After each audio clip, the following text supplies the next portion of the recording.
बिस्मिल्लाहिर्रहमानिर्रहीम। अस्सलाम वालेकुम दोस्तों, क्या हाल है? ठीक है तो ठीक है। तो दोस्तों ये देखें सुबह सुबह के टाइम पे कितनी शदीद धुंध छाई हुई है। एक तरफ धुंध ही धुंध है, कोई चीज़ नज़र नहीं आ रही। धन्यवाद, बिल्कुल शुक्र है। हर तरफ धुंध ही धुंध है, अंधेरा ही अंधेरा है। ये देखें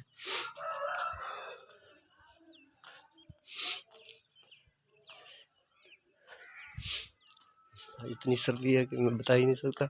सुबह सुबह के टाइम पे सर्दी देखें, हर तरफ धुंध ही धुंध, चीज़ नज़र नहीं आ रही। और सर्दी में भी लोग देखें अपने काम कार के लिए जा रहे हैं। इतनी सर्दी है कि बस सुबह सुबह सर्दी है। अभी हम लोधना के लिए निकलना है, तो देखते हैं क्या होता है, अल्लाह मालिक है। बिल्कुल सूरज निकलने का नाम ही नहीं ले रहा है।